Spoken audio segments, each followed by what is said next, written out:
ये पक्षी सूखकर सख्त हो चुके नमक के एक टीले पर अपना घोंसला बनाकर अंडा देते हैं, क्योंकि इसकी ऊंचाई अचानक झील में पानी बढ़ जाने की वजह से इन्हें सुरक्षित रखती है, जो अक्सर लेक नेट्रॉन में होता रहता है। और जैसे जैसे झील के बीच का हिस्सा सूखकर बड़ा होता जाता है और फ्लेमिंगोस आते जाते हैं। अच्छे सालों में, जैसे इस साल, यहाँ लगभग 50 लाख जोड़े मिलने के लिए आते हैं। 28 दिनों तक अंडे को सहने के बाद लेक नेट्रॉन की झुलसा देने वाली चमक में से एक बच्चा अंडे से बाहर आता है।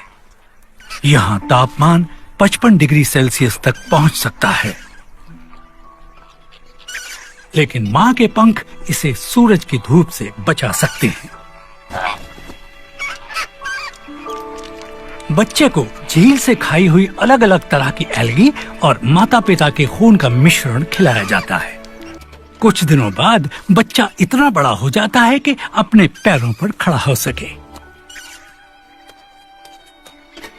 और फिर एक बड़े से झुंड में शामिल हो जाता है, जिसमें हर उम्र के बच्चे हैं। जल्द ही ताजे पानी की इनकी जरूरत इन नवजात बच्चों को झील के किनारे पर जाने के लिए मजबूर कर देगी, और ये सफर इन्हें पैदल ही पूरा करना होगा, क्योंकि इनके उड़ने वाले पंख अब तक निकले नहीं हैं। वयस्क पक्षी रोजाना ताजे पानी के लिए तालाबों तक जाते हैं। यहाँ झील के किनारे पर ये उस एल्गी को खाते हैं जो इस ज्वालामुखीय पानी में उगती है, जो इन फ्लेमिंगोस का मुख्य खाना है। ये वही एल्गी है जिससे इनके पंखों को गुलाबी रंग मिलता है और इनकी आंखों को भी। वयस्क पक्षी दिन का ज्यादातर वक्त इन्हीं तालाबों में बिताते हैं, और अब इनके बच्चे भी इनके पास आने वाले हैं। कोई भी पीछे नहीं रहना चाहता। इन्हें तेज धार वाले सोडा क्रिस्टल्स और गला देने वाली कीचड़ से होकर 5 किलोमीटर का सफर तय करना है, जो एक जानलेवा सफर है, खासकर सबसे छोटे बच्चों के लिए। ये सभी बच्चे एक बहुत बड़े झुंड में इकट्ठा हो जाते हैं।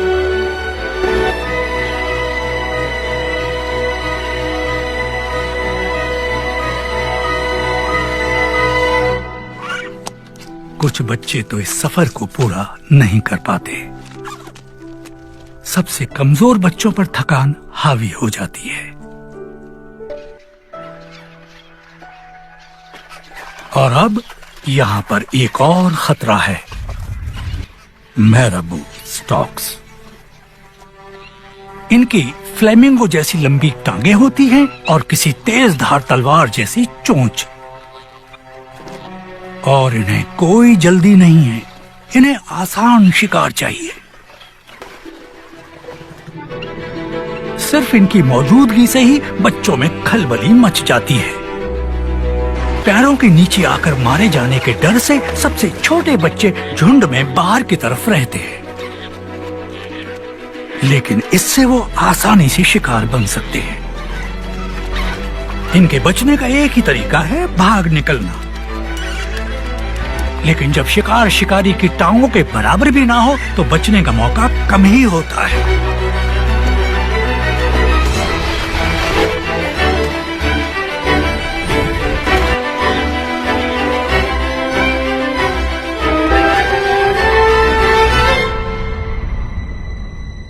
झुंड से अलग हुए बच्चे तुरंत ही शिकार बन जाते हैं, मगर एक वक्त ऐसा भी आता है जब सभी स्टॉक्स का पेट भर जाता है।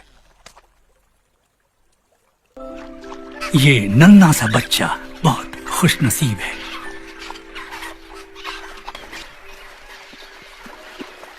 आखिरकार ये बच्चे झील के किनारे पर बने ताजे पानी की तालाबों तक पहुंच जाते हैं और अपने माता पिता से मिल जाते हैं।